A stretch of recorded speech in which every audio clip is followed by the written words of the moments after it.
आपण या व्हिडिओमध्ये ठाकरेंच्या शिवसेनेचे 21 पैकी किती खासदार निवडून येतील आणि ते किती मतांनी जिंकतील हे बघणार आहोत। उद्धव ठाकरे हे महाराष्ट्राचे सर्वात मोठे नेते झाले आहेत। अजित पवार, फडणवीस तर संपले आणि शिवसेना सोडून एकनाथ शिंदेंनी स्वतःचं राजकारण उद्ध्वस्त केलं। कारण ठाणे जिल्ह्यात शिवसेना पक्षामुळे शिंदेंना किंमत होती। हे 4 जूनला सिद्ध होईल। उद्धव ठाकरे संपला पाहिजे हे राणेंचं स्वप्न आहे, राज ठाकरेंचं स्वप्न आहे, फडणवीसांचं स्वप्न आहे, शिंदेंचं स्वप्न आहे, मोदींचं तर 2014 पासूनच स्वप्न आहे। आता कोण संपते ते 4 जूनला कळेल। या 2024च्या लोकसभा निवडणुकीत शिवसेनेने 21 जागा लढलेल्या आहेत 48 पैकी, आणि या 21 पैकी जवळपास 19 जागा ह्या सुनिश्चित झालेल्या आहेत। 19 जागा सुनिश्चित आहेत आणि त्या 19 जागा कोणत्या हे देखील मी आज तुम्हा सर्वांच्या समोर घेऊन येईन। तुम्हाला सगळ्यात मोठ्या विजयाच्या शिवसेनेच्या 21 पैकी मी तुम्हाला मगाशी 19 चा आकडा सांगितला। सगळ्यात मोठ्या विजयाच्या पहिल्या 9 जागा कुठल्या असणार त्या देखील आजच सांगतो। हा माझा व्हिडिओ सेव्ह करून घ्या, आजच सांगतो। पहिल्या 9 जागा, सगळ्यात पहिला मोठा विजय शिवसेनेचा कुठून होणार असेल तर सगळ्यात पहिली मोठी जागा आहे धाराशिवची। धाराशिवचा हा लीड जवळपास 4.5 ते 5 लाखांच्या आसपास जातो। अर्चना पाटीलांची उमेदवारी जाहीर झाली धाराशिव मधनं आणि हा विजय एकतर्फी झाला। हा जवळपास 4.5 ते 5 लाखांच्या आसपास जातो। ही सगळ्यात मोठी जागा असेल लीड घेणारी। दुसरा मोठा विजय हा ठाण्यामधनं असेल, ठाणे लोकसभा। या जागेवर खऱ्या अर्थाने ही जागा मी खरं तर पहिल्या नंबरला पकडली होती धाराशिवच्या आधी, पण जसा ह्यांचा सगळ्यांचा आकडा येतोय त्याप्रमाणे मी ही दुसऱ्या नंबरला पकडतोय। इथे देखील तुमची लीड ही 4.5 लाखांपर्यंत जाईल। कदाचित झालेल्या बोगस वोटिंगमुळे कदाचित ही जागा दुसऱ्या नंबरवर गेली असावी असा माझा कयास आहे। ठाण्यामध्ये बोगस वोटिंग फार मोठ्या प्रमाणावर झालेली आहे, पण तरी देखील दुसरा नंबर ही ठाणे लोकसभा ठेवते आणि 4.5 लाखांचं लीड ठाणे लोकसभा या लोकसभेच्या विजयामध्ये घेणार। तिसरी जागा असेल परभणीची। ही देखील जागा ही फार मोठ्या फरकाने विजयी होणार आहे। ह्या जागेवर खऱ्या अर्थाने ओबीसी विरुद्ध मराठा अशा प्रकारची फाईट मला तरी पाहण्यात आली, ओबीसी विरुद्ध मराठा। पण या लढाईत देखील संजय जाधव ही लीड घेताना दिसत आहेत। तीही आहे 3.5 ते 4.5 लाखांची लीड आहे। चौथी जागा तुम्हाला सांगतो रत्नागिरी सिंधुदुर्ग। हे मगाशी ती टिकली ते फुसका लवंगी बॉम्ब जे काही बरळत होतं यांचे पासपोर्ट जमा करा। तुम्हाला तुमच्या कोकणात राहणं मुश्किल होणार आहे।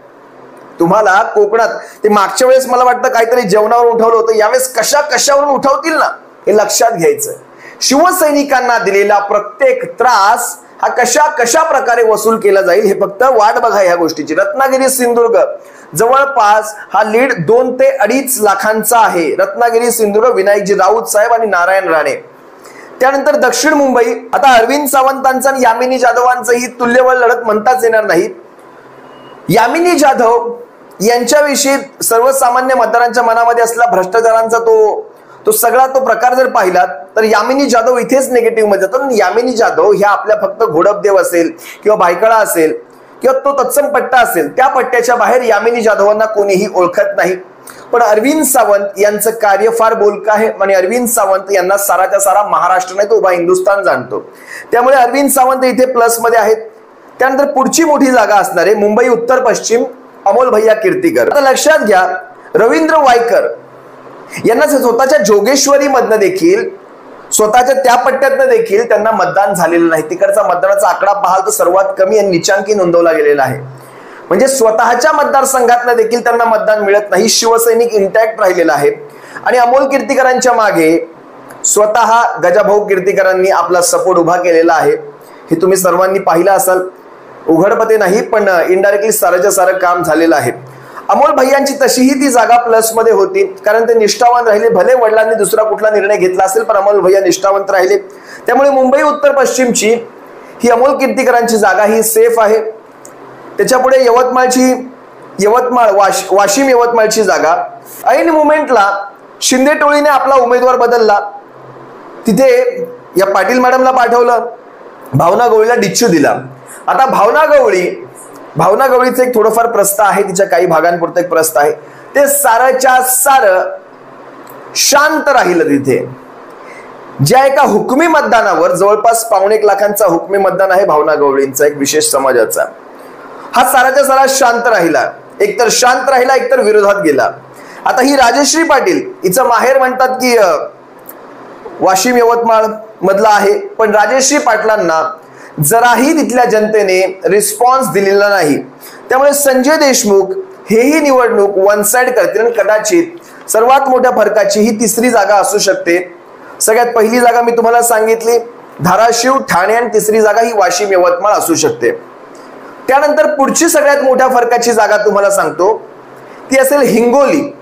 हिंगोलीमध्ये तुम्ही पाहिलं असाल नागेश पाटील आष्टीकर आणि बाबूराव कोहळीकर शिंदे गटाचे. तुम्हाला असं वाटत असेल यांच्यामध्ये ही तुल्यबळ लढत होईल, पण तसं झालेलं नाही. नागेश पाटील आष्टीकर हे वन साइड राहिले आणि दुसऱ्या क्रमांकावर वंचितचे डॉक्टर बी.डी. चव्हाण यांनी तिथे एक बघायला गेलं तर एक प्लस पॉइंट त्यांना दिसतोय मला इथे, कारण ज्या प्रकारचे माझ्याकडे रिपोर्ट आहेत डॉक्टर बी.डी. चव्हाण हे दुसऱ्या नंबरवर आणि बाबूराव कोहळीकर हे तिसऱ्या नंबरवर दिसतात. भले हा इथला विजय हा थोडा कमी राहील हिंगोलीचा, पण तरी देखील 2.25 लाखांपर्यंतची लीड नागेश पाटील आष्टीकर घेतील अशा प्रकारची चिन्ह मला इथे दिसत आहेत. त्यानंतर पुढची शेवटची जागा ही सगळ्यात जास्त जिथे आपल्याला लीड मिळेल त्या जागांपैकी सगळ्यात शेवटची 10वी जागा असेल ती शिर्डीची असेल. शिर्डीमध्ये भाऊसाहेब वागचौरे, सदाशिव लोखंडे आणि उत्कर्षा रूपवते यांच्या तिघांमध्ये बघायला गेलं तर एक तुल्यबळ लढत झालेली आहे. भाऊसाहेब वागचौरे हे सुरुवातीपासूनच लीड मध्ये आपल्याला दिसलेले आहेत, कारण त्यांना प्रचारालाही बराच मोठा टाइम मिळालेला आहे. आणि लोखंडे यांनी आपला प्रचार हा फक्त केंद्रित ठेवला. म्हणजे त्यांनी जास्तीत जास्त प्रचार हा निवडून न येतोय की म्हणजे मी निवडून येणार नाहीये अशा भीतीपोटी केलेला आहे. आणि भाऊसाहेब वागचौरे यांनी सुरुवातच ज्यावेळेस प्रचाराची केली त्यात मी निवडून आलेलोच आहे अशा प्रकारचा तो एक बाणा त्यांचा त्याच्यात दिसला, तो एक पॉझिटिव्हनेस दिसला. आणि मतदारांपर्यंत पोहोचण्यामध्ये भाऊसाहेब वागचौरे हे सदाशिव लोखंडेंपेक्षा जास्त यशस्वी ठरले अशा प्रकारचा रिपोर्ट आपल्यापर्यंत पोहोचतोय. या 10 जागा 21 पैकी या 10 जागा सुनिश्चित आहेत सर्वाधिक लीड घेणाऱ्या. आता मी तुम्हाला कमी फरकाच्या काही जागा सांगतो जिथे विजय मिळेल पण मार्जिन हे कमी असेल. म्हणजे आपण म्हणतो ना एक निसटत मार्जिन म्हणतात तशा प्रकारचं मार्जिन राहील. आणि त्या जागा तुम्हाला त्याही सांगतो.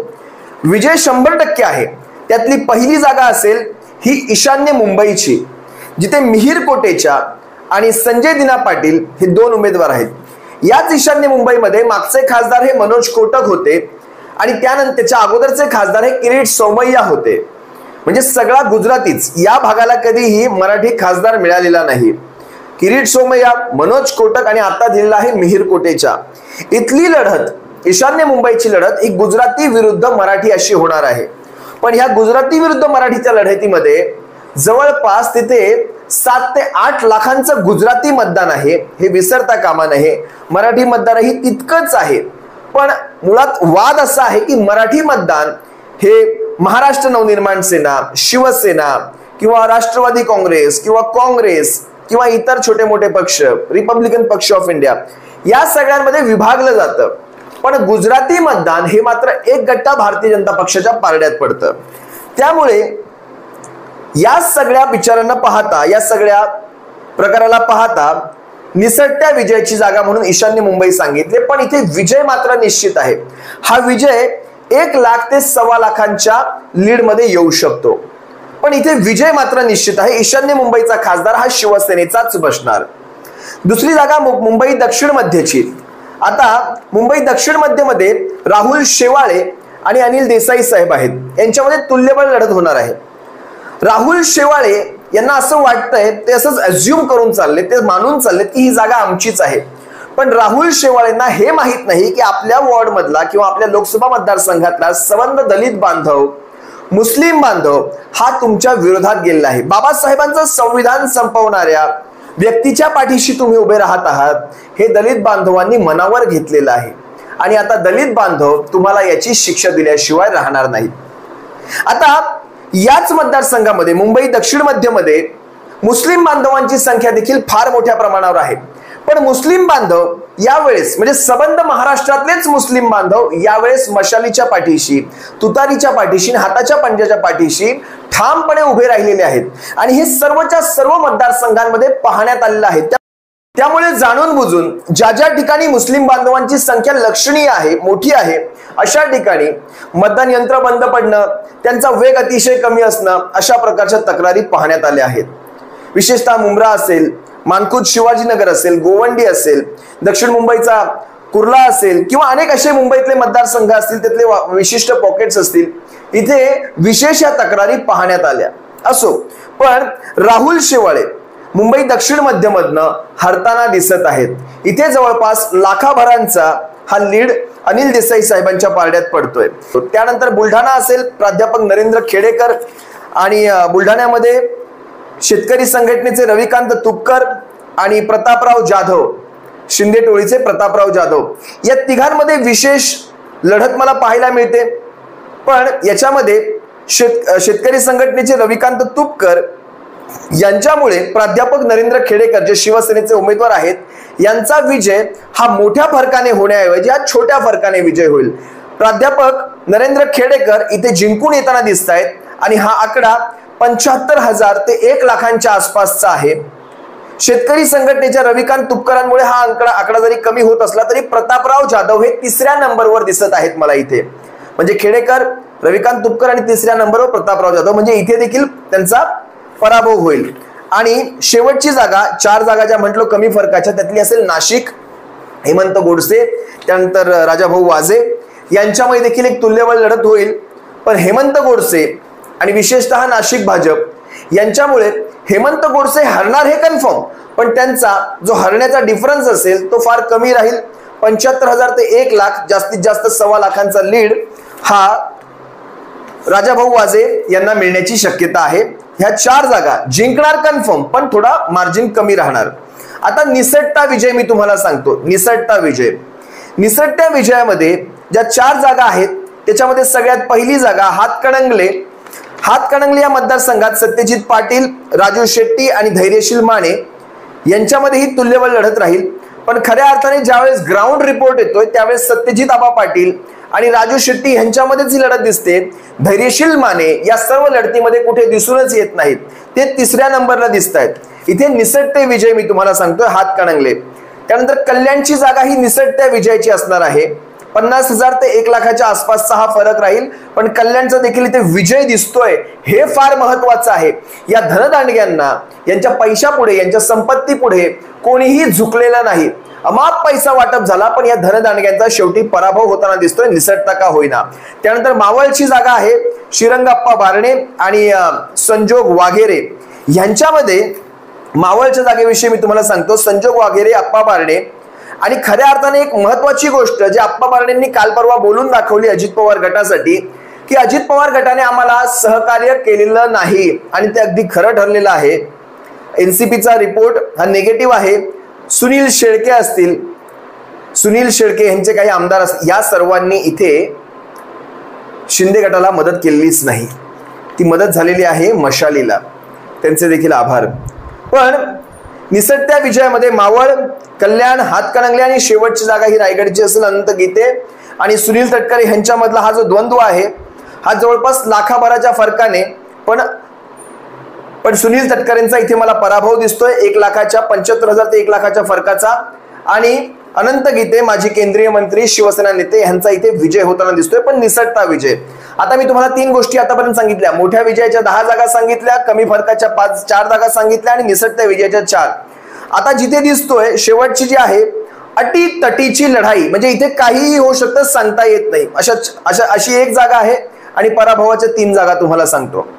अटीतटीची लढाईमध्ये संभाजीनगर येतं आणि त्याच्यामध्ये जो आकडा दिलेला आहे इथे हा जवळपास 50,000 ते 75,000 दिलेला आहे. पण जर विजय झाला तर 50 ते 75,000नेच होईल चंद्रकांत खैरेंचा, कारण इथे संदीपान भुमरे, त्यानंतर इम्तियाज जलील MIM तर्फे आणि वंचित तर्फे अफसर खान. आता वंचितच्या अफसर खानांनी इथे थोडंसं गणित बिघडवलेलं आहे, कारण अफसर खान हे देखील एक नाव, चर्चेतलं नाव आहे.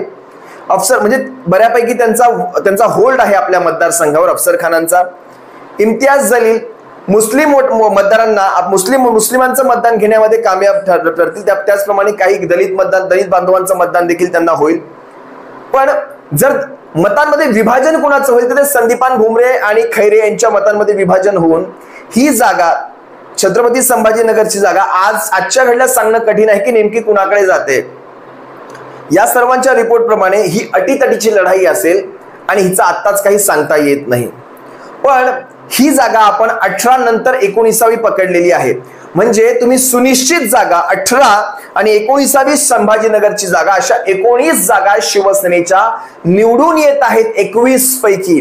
आता तुमचं लक्ष असेल ज्या पराभवाच्या 3 जागा आहेत त्या नेमक्या कुठल्या असतील, तर त्यामध्ये एक म्हणजे यांच्या रिपोर्ट प्रमाणे खऱ्या अर्थाने निकाल काय असेल तो 4 जूनला कळेल, पण हा ग्राउंड रियालिटी प्रमाणे एक पालघर, सांगली आणि जळगाव या 3 जागांविषयी या पत्रकारांचा असेल, यांच्या सगळ्या संघटनांचा असेल, ग्राउंड मधून आलेल्या माहिती, डेटा एनालिसिस या सगळ्यांचा उहापोह केल्यानंतर या 3 जागा ह्यांना नेगेटिव्ह मध्ये दिसतायत। माझ्या मते जर तुम्ही मला शिवसेनेचा प्रवक्ता म्हणून विचारलं तर सगळ्या जागांकडे मी पॉझिटिव्ह नजरेनेच पाहतोय, पण कुठेही आपल्या समोरच्यांचा देखील आदर ठेवायचा असतो, त्यांच्या भावनांचा आदर ठेवायचा असतो। या सर्वांचा एक गोळाबेरीज करता, एक ऍव्हरेज काढता आपल्या 18 ते 19 जागा सुनिश्चित होत आहेत, हेही काही थोडकं नसे। मी तुम्हाला आजच सांगितल्या आणि माझ्या मते सांगली, पालघर, जळगाव ह्या 3 ज्या जागा सांगितलेल्या आहेत, इथे देखील मला अटीतटीची लढाई दिसते आणि इथे देखील काहीही होऊ शकतं, काहीही होऊ शकतं। या जागा देखील प्लस मध्ये येऊ शकतात। असो, या अशा प्रकारे महाराष्ट्रातल्या सगळ्या मतदारसंघामध्ये शिवसेनेचा झंझावात आहे।